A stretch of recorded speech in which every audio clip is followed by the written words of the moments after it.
Good evening students. आशा करते हैं कि आप लोग ठीक होंगे और माँ सरस्वती की कृपा आप पर बनी रहे।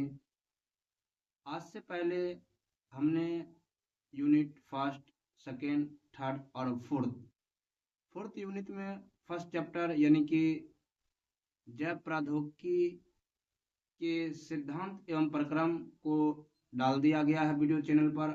आज है चैप्टर 12 यानी यूनिट 4 का सेकेंड चैप्टर है ये, जिसका नाम है जैव प्रौद्योगिकी एवं उसके अनुप्रयोग। इससे एग्जाम में प्रत्येक साल 4 से 5 वस्तुनिष्ठ डाली जाती है। यदि आप मेरे साथ इस वीडियो में अंत तक बने रहते हैं, आपका 4 से 5 मार्क्स सुनिश्चित हो जाएगा। ज़्यादा आपका समय व्यर्थ नहीं करेंगे क्योंकि समय ही धन्य होता है। सीधे प्रश्न आते हैं। क्वेश्चन नंबर फर्स्ट का रहा है, एक ट्यूमर उद्दीपक प्लाज्मिड जिसका व्यापक रूप से परजीवी पौधों के उत्पादन में उपयोग किया जाता है वह है। अब देखिए, व्यापक रूप से परजीवी पौधा में जो हम प्रयोग करते हैं ये एग्रोबैक्टीरियम ट्यूमर फेरियंसिस नामक जीवाणु का उपयोग करते हैं। इसके सहायता से टीआई प्लाज्मिड कोशिकाओं में जीन स्थानांतरण में प्रयोग की जाती है, यानी कि सबसे अधिक जो उपयोग करते हैं हम एग्रोबैक्टीरियम ट्यूमर फेरियंसिस का उपयोग करते हैं। देख लीजिए ऑप्शन एक आ रहा है बेसिलस थुरिंजेंसिस। ये भी एक प्रकार के मृदा जीवाणु होता है जिससे क्राय प्रोटीन बनाने में सहायक होता है। एग्रोबैक्टीरियम ट्यूमर फेरियंसिस यानी option number B right answer है। नेक्स्ट क्वेश्चन करिए। क्वेश्चन नंबर 2 का रहा है, सुनहरा धान ऐसा चावल है जो समृद्ध है। अब देखिए, सुनहरा धान के ये या फिर गोल्डन राइस के, इसमें बीटा कैरोटीन पाया जाता है जो हमारे शरीर में जाकर विटामिन ए में परिवर्तित हो जाता है। ऑप्शन देख लीजिए, आयरन में, बीटा कैरोटीन में। सुनहरा धान में जो रहता है बीटा कैरोटीन जीन पाया जाता है। Option number B right answer है। प्रश्न संख्या 3 का रहा है, अल्फा 1 एंटीट्रिप्सिन की उपयोगिता क्या है। अल्फा एंटीट्रिप्सिन एक प्रकार के प्रोटीन होता है जिसका उपयोग जो होता है एम्फीसीमा के उपचार में किया जाता है। एम्फीसीमा एक प्रकार के फुफ्फुस संबंधित रोग होता है जो दीर्घकालीन तक बने रहता है। ये रोग अत्यधिक धूम्रपान के प्रयोग करने से होता है और इसमें एल्वोलाई या फिर वायु कोशिका धीरे धीरे नष्ट होती है जिससे व्यक्ति को थकान, सांस लेने में अधिक कठिनाई का सामना करना पड़ता है। तो अल्फा 1 एंटीट्रिप्सिन का उपयोग करते हैं एम्फीसीमा के उपचार में करते हैं। Option number A right answer है।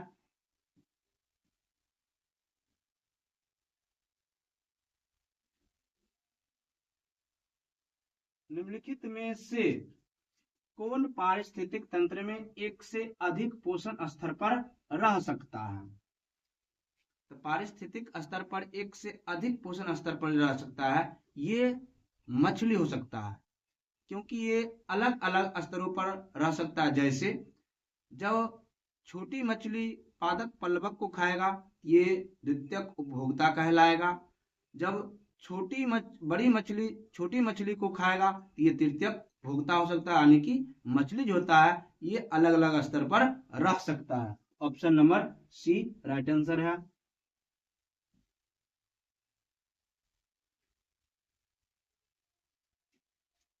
ट्रांसजेनिक सुनहरे धान में किस विटामिन की प्रचुर मात्रा पाई जाती है। पीछे भी क्वेश्चन के रिपीट किए थे। ट्रांसजेनिक सुनहरे धान में विटामिन ए की प्रचुर मात्रा पाई जाती है। ऑप्शन नंबर ए का रहा है glutamine, vitamin A, vitamin E, vitamin C. नहीं, ट्रांसजेनिक सुनहरे धान में जो होता है विटामिन ए की प्रचुर मात्रा होती है, यानी option number B right answer है।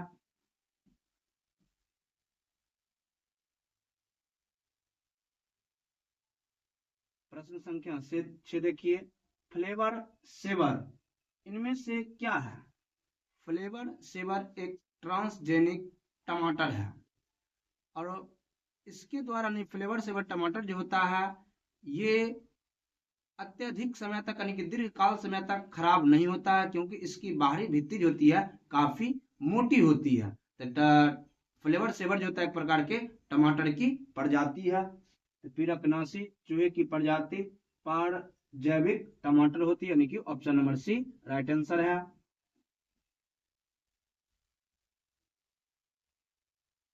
सर्वप्रथम निर्मित पारजैविक गाय का नाम इनमें से कौन था?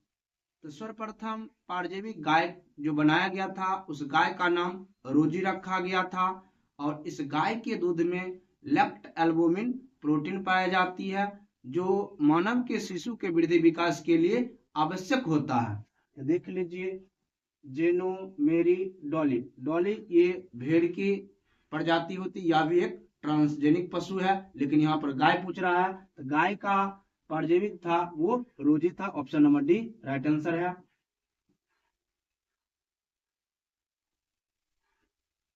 ऐच्छिक जीन के बहुलीकरण हेतु किसका उपयोग कर सकते हैं?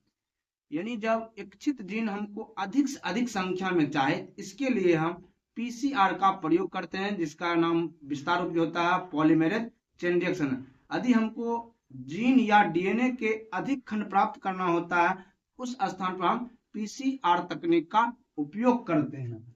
ऑप्शन ए कह रहा है mRNA यानी कि मैसेंजर आरएनए, नहीं, पीसीआर यानी कि पीसीआर का हम इच्छित जीन के लिए उपयोग करते हैं।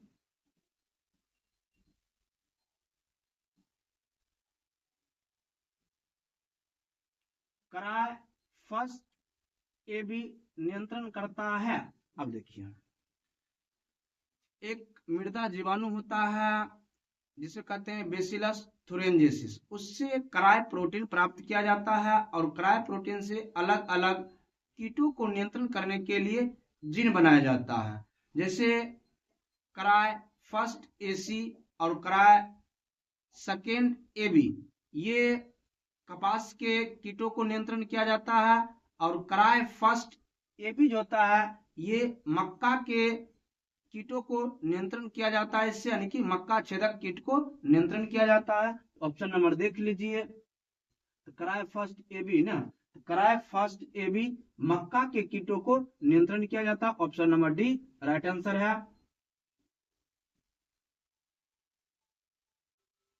क्वेश्चन नंबर 10 का रहा, इक्को आरआई प्रतिबंधन एंजाइम की डीएनए के किस अनुक्रम को काटता है? अब देखिए, इक्को आरआई ये एक प्रकार के प्रतिबंधन एंजाइम होता है, ये GAA-TTC के पैलिंड्रोमिक अनुक्रम को पहचानने का कार्य करता है। ऑप्शन देख लीजिए, GTATATC ये नहीं हो सकता है। दूसरा कह रहा है बी नंबर ऑप्शन AA, ये भी गलत है। सी नंबर देख लीजिए, ये भी कह रहा है AGTTC, ये भी गलत है। यानी कि इक्को आरआई जो होता है वो GAA-TTC पैलिंड्रोमिक अनुक्रम को पहचानने का कार्य करता है, option number D right answer है। नेक्स्ट क्वेश्चन करिए, निम्नलिखित में से किस विधि से पुनर्गठित डीएनए को सीधे जंतु कोशिका के केंद्रक में अंतःक्षेपित किया जाता है? अब देखिए, डीएनए या फिर जीन को जंतु कोशिका के केंद्रक में सीधे पहुंचाने की प्रक्रिया जो होती है ये सूक्ष्म अंतःक्षेपण होता है। इसमें इंजेक्शन के माध्यम से जीन या डीएनए को सीधे जंतु कोशिका के केंद्रक में प्रवेश कराया जाता है। ऑप्शन देख लीजिए, ट्रांसफेक्शन रूपांतरण, ऑप्शन नंबर सी दिखाइए, जीनगण नहीं, ऑप्शन नंबर डी का रहा सूक्ष्म अंतःक्षेपण प्रक्रिया के द्वारा सीधे हम इंजेक्शन के माध्यम से जीन या फिर डीएनए को जंतु कोशिका में प्रविष्ट करवा देते हैं, option number D right answer है। नेक्स्ट क्वेश्चन करिए, निम्नलिखित में प्लाज्मिड कौन है? अब देखिए, प्लाज्मिड यहां पर पूछ रहा है, तो प्लाज्मिड वेक्टर जिसको कहते हैं, वाहक कहते हैं, वो PBr322 होता है। बाकी ऑप्शन भी देख लीजिए, बम HI, इक्को RI, PBr 322 और हिंद थर्ड, ए, बी और डी, ये तीनों रेस्ट्रिक्शन एंजाइम होता है जो डीएनए को विशिष्ट स्थल से काटने का कार्य करता है। जबकि पीबीआर 322 जो होता है ये एक वाहक प्लाज्मिड होता है, यानी option number C right answer है। प्रश्न संख्या 13 देखिए, पड़ते जमक एंटीकोगुलेंट हीरोडिन पाई जाती है। हीरोडिन एक विशिष्ट प्रकार के प्रोटीन होता है जो लीच या फिर जोक के लार में पाया जाता है, जो रक्त को थक्का बनने से रोकता है। ऑप्शन देख लीजिए, सर्प में, छिपकली में, जोक में, बिच्छू में, यानी ऑप्शन नंबर सी जोक में एंटीकोगुलेंट पाई जाती है। किन कोशिकाओं द्वारा इंसुलिन का उत्पादन होता है? हमारे शरीर में एक अग्नाशय ग्रंथि होती है, लंगरहैंस की दूपिका बीटा कोशिकाओं द्वारा इंसुलिन का स्रावन होता है। इंसुलिन कम होता है, हमारे शरीर में जो रक्त होता है, रक्त में उपस्थित ग्लूकोज की या शर्करा की मात्रा को नियंत्रण करना होता है, और इंसुलिन के कमी से या फिर कम स्राव होने से मधुमेह जैसे बीमारियों का सामना करना पड़ता है। तो देख लीजिए, अग्नाशय की बीटा कोशिका द्वारा, यानी कि option number A right answer है।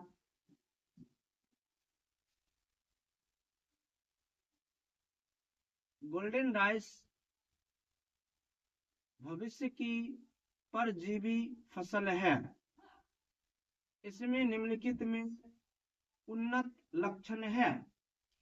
अब देखिए, गोल्डन राइस कहिए या फिर सुनहरे धान या चावल कह सकते, इसमें बीटा कैरोटीन पाई जाती है जो शरीर में आकर विटामिन ए में परिवर्तित हो जाती है।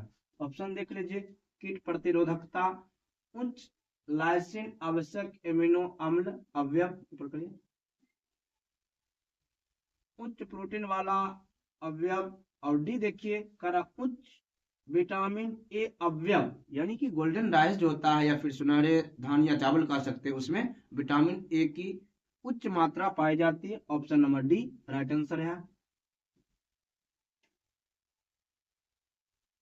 प्रथम जैव रसायन को व्यावसायिक रूप से सूक्ष्मजीवी क्लोन तथा आनुवांशिक अभियांत्रिक द्वारा तैयार किया गया था। 1980 ईस्वी में एली लिली नामक वैज्ञानिक थे जिन्होंने ई कोलाई बैक्टीरिया की मदद से प्रथम इंसुलिन हार्मोन तैयार किए थे। ऑप्शन देख लीजिए, मानव इंसुलिन, हाँ ऑप्शन नंबर ए यही राइट आंसर है इसका।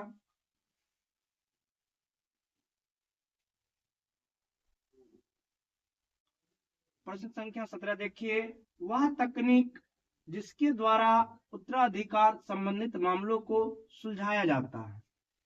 अब देखिए, उत्तराधिकार जो होता है ये सुलझाने की लड़ाई झगड़ा हो जाए या फिर कोई अपराधी, बलात्कारी, हत्यारे व्यक्तियों को पहचान करना होता है, तो इसके लिए हम सबसे पहले जो व्यक्ति पर हमें शक होता उसके शरीर से कोई भी कोशिका, चाहे स्पर्म हो जाए, चाहे बाल की कोशिका हो जाए, या फिर नाखून की कोशिका हो जाए, या फिर देह के कोई अन्य भाग हो जाए, उससे हम डीएनए प्राप्त करते हैं। इसके लिए पीसीआर का प्रयोग किया जाता है ताकि इससे अधिक से अधिक हम जीन प्राप्त कर सकते हैं, तैयार कर सकते हैं। फिर उसके द्वारा डीएनए फिंगरप्रिंटिंग की जाती है, यानी ऑप्शन नंबर यहाँ देखिए पॉलीमेरेज श्रृंखला अभिक्रिया, हाँ ये भी इसकी सहायता से हम अधिक से अधिक खंड प्राप्त करते हैं।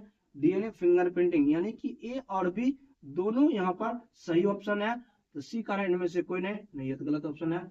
डी का रहा ए और बी, यहाँ पर हम पॉलीमेरेज श्रृंखला अभिक्रिया जिसको पीसीआर कहते हैं और डीएनए फिंगरप्रिंटिंग दोनों का उपयोग करते हैं, यानी option number D right answer है।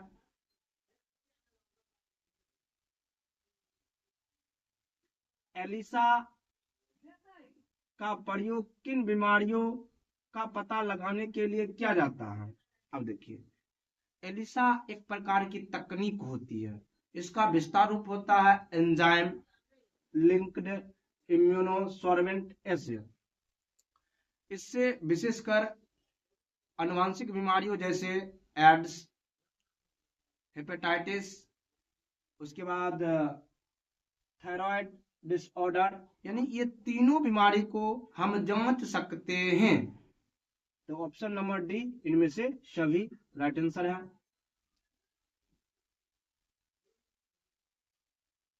मानव प्रोटीन अल्फा 1 एंटीट्रिप्सिन किस बीमारी के उपचार के लिए प्रयोग की जाती है? अब देखिए, अल्फा 1 एंटीट्रिप्सिन एक प्रकार की प्रोटीन होती है जिससे एम्फीसीमा बीमारियों के उपचार में प्रयोग की जाती है। एम्फीसीमा जो होती है ये फुफ्फुस संबंधित, जिसको कहते हैं फेफड़ा संबंधित रोग हो जाता है। इसमें एल्वोलाई या फिर वायु कोश धीरे धीरे नष्ट होने लगती है, जिससे व्यक्ति को थकान महसूस होता है, श्वसन संबंधित दिक्कत होता है, यानी कि सांस लेने में कठिनाई का सामना करना पड़ता है।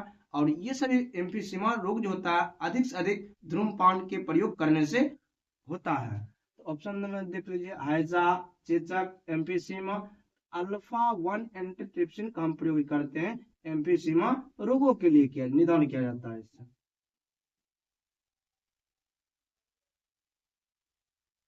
प्रश्न संख्या 20 देखिए, बीटी विष का प्रभाव किस कीट वर्ग पर होता है?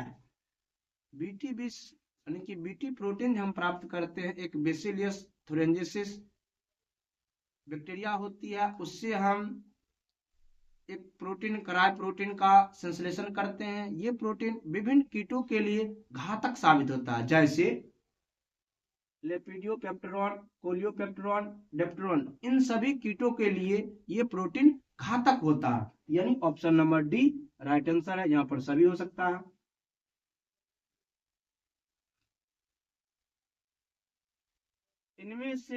इनमें कौन सा जीन फसल को छेदक से बचाता है? ऑप्शन देखिए, ए कराय फर्स्ट एसी। अब कराय फर्स्ट एसी जो होता है ये कपास के कीटों के लिए घातक होता है। ऑप्शन नंबर बी कह रहा है कराय सेकेंड ए बी, ये भी कपास के कीटों के लिए घातक होता है। तो ऑप्शन सी दिखाइए, ऑप्शन कह रहा है कराय फर्स्ट ए बी, ये मक्का के छेदकों यानी कि वॉल वर्म जो था उसके लिए घातक होता है। यानी यहाँ पर ए बी सी ये तीनों में प्रयोग की जाती है। Option number D right answer है इसका। एडिनोसिन डीएमिनेज की कमी को किस प्रकार दूर किया जा सकता है? अब देखिए, एडिनोसिन इसे शॉर्ट में कहते हैं एडीए, एक एस्किड रोग होता है जिससे जीन थेरेपी के द्वारा उपचार की जाती है। और सबसे पहले जीन थेरेपी का उपयोग 4 साल की बच्ची में एस्किड रोग के लिए उपचार किया गया था, यानी option number A gene therapy के द्वारा।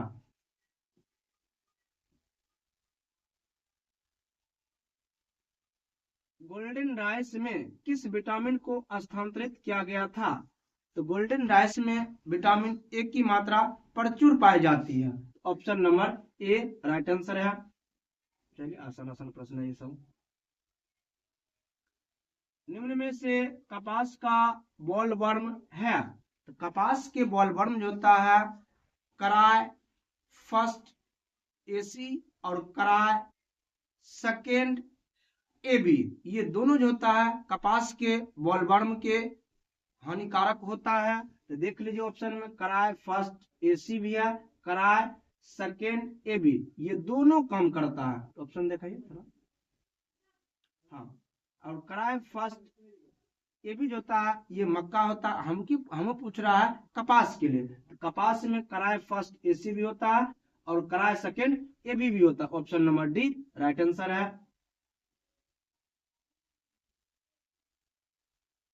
टीआई प्लाज्मिड जो आनुवांशिक इंजीनियरिंग, जिसे जेनेटिक इंजीनियरिंग भी कह सकते हैं, में प्रयुक्त होता है, प्राप्त होता है। अब देखिए, टी प्लाज्मिड जो होता है ये हमें प्राप्त जो होता है एग्रोबैक्टीरियम ट्यूमिफेरेंसिस नामक जीवाणु से प्रयुक्त किया जाता है, जो पादप कोशिकाओं में जीन स्थानांतरण में सहायक होता है। एक आ रहा है बेसिलस थुरिंजेसिस, इससे हम कराय प्रोटीन बनाते हैं। स्टेरिया कोलाई यानी जिससे हम इंसुलिन हार्मोन तैयार किए थे। और एग्रोबैक्टीरियम राइजोजिनस, ये नहीं हो सकता, अगला देखिए, एग्रोबैक्टीरियम ट्यूमर फ्रेंसिस, हाँ, इसी का प्रयुक्त किया जाता है टी प्लाज्मिड में, यानी option number D right answer है। डॉली नामक भेड़ एक क्लोन था, इसके लिए दात्र कोशिका थी। अब देखिए, डॉली नामक एक ये ट्रांसजेनिक जंतु है, और सबसे पहला ट्रांसजेनिक जंतु भेड़ का ही था, जिसका नाम डॉली रखा गया था। और इसके लिए दात्र कोशिका जो लिया गया था वो उदर की कोशिका यानी स्तन ग्रंथियों के यहाँ पर प्रयोग किया गया था। तो ऑप्शन देख लीजिए, एक करा उदर की, त्वचा की, जीन की, कर्ण उपास्थि, नहीं, उदर की ली गई थी, option number A right answer है।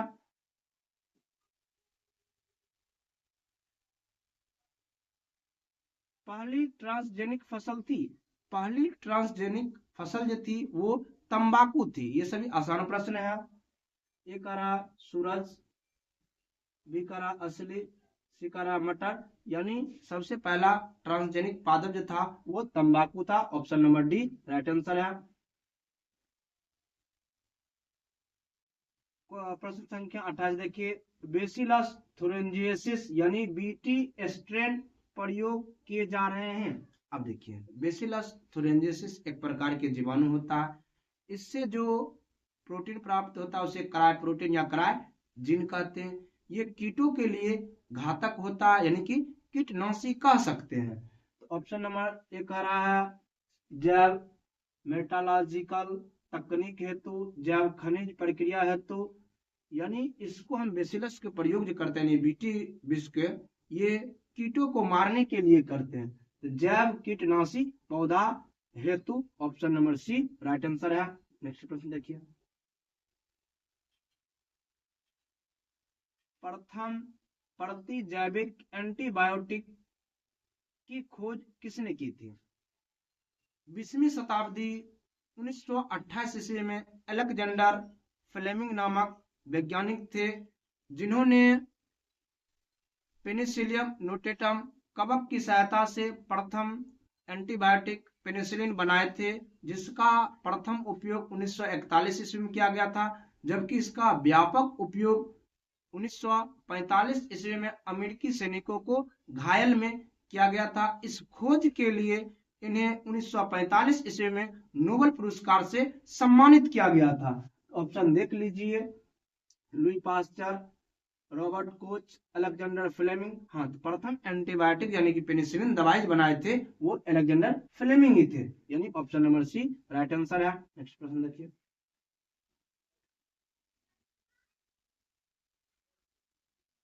व्यावसायिक रूप में मानव इंसुलिन का उत्पादन किस परजीवी स्पेसीज से किया जाता है? अब देखिए, मानव इंसुलिन जो होता है ये ई कोलाई बैक्टीरिया की मदद से तैयार किया गया था। ऐसे इंसुलिन के निर्माण जो होता है हमारे शरीर में अग्नाशय ग्रंथि में होता है, और यहाँ का रहा परजीवी यानी कि व्यावसायिक स्तर पर जो निर्माण किया गया था ये ई कोलाई बैक्टीरिया की मदद से की गई थी।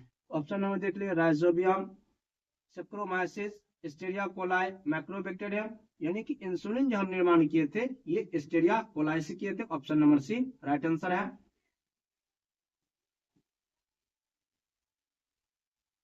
क्रायोजेन बॉलवर्म से किस फसल को बचाता है? ये क्रायोजेन जो होता है ये मक्का जैसे फसलों को, कपास जैसे फसलों को बचाने का कार्य करते हैं। ऑप्शन देख लीजिए, कपास, आम, चाय, गेहूं, नहीं, कपास, option number A right answer है। प्रश्न संख्या 32 देखिए, सूक्ष्म प्रजनन में कराया जाता है। सूक्ष्म प्रजनन जो होता है एक कोशिकीय जीवों में होता है, और जब अलैंगिक जनन जब होता है इसके द्वारा संतति जो होती है ये आनुवांशिक रूप से और शारीरिक रूप से अपने जनक के बिल्कुल समान होता है। ऑप्शन देखिए, अलैंगिक प्रजनन, हाँ, सूक्ष्म वही होता है, और समान आनुवंशिक गुण वाले पौधे के लिए, यानी ए और बी दोनों यहाँ पर सही है। लैंगिक प्रजनन नहीं होता क्योंकि इसमें युग्मक भाग लेते हैं और ये उच्च कोटि में होता है। ऑप्शन नंबर डी दिखाइए। हाँ, ए और बी दोनों यहाँ पर सही है, यानी option number D right answer है। सर्वप्रथम क्लिनिकल जीन चिकित्सा का उपयोग किसके लिए किया गया था? अब देखिए, सर्वप्रथम जीन चिकित्सा था, ये 1990 ईस्वी में 4 साल की बच्ची थी, उसमें उपयोग किया गया था। किस बीमारी के लिए? एडिनोसिन डीएमिनेज की कमी को दूर करने के लिए किया गया था जीन चिकित्सा का सर्वप्रथम उपयोग, यानी option number A right answer है।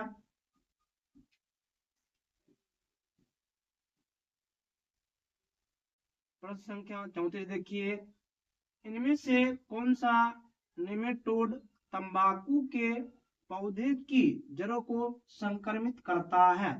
अब देखिए, मेलवाडोगाइन इनकोग्निसिया ये एक प्रकार के कह सकते हैं निमोटोड या फिर कृमि कह सकते हैं। ये टमाटर, बैगन और तंबाकू के पौधे के जड़ों को संक्रमित कर देते हैं, जिससे इसके पैदावार जो होता है, उपज क्षमता जो होती है, ये धीरे धीरे कम हो जाती है।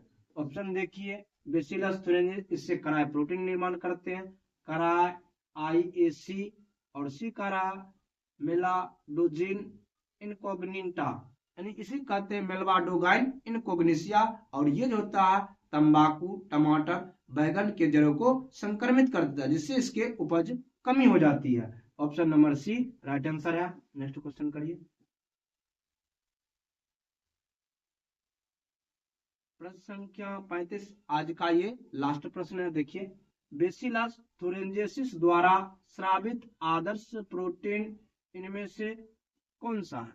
तो बेसिलस थुरिनजेसिस एक प्रकार के मृदा जीवाणु होता है, जिसे शॉर्ट में बीटी भी कहते हैं। इससे जो होता है क्राई प्रोटीन या क्राइजिन संश्लेषण करते हैं, जो विभिन्न प्रकार के वॉलवॉर्म यानी कीटों के लिए घातक होता है। तो देखिए, ऑप्शन ए का रहा ट्यूबिलिन, इंसुलिन। हाँ, हम जो बेसिलस थुरिनजेसिस से प्राप्त करते हैं प्रोटीन का ये क्राई प्रोटीन का या फिर क्राई जिन का ये option number C right answer है। धन्यवाद। ये आज का लास्ट प्रश्न था। आप लोग इसे देखिए और अपने मित्रों को शेयर करिए।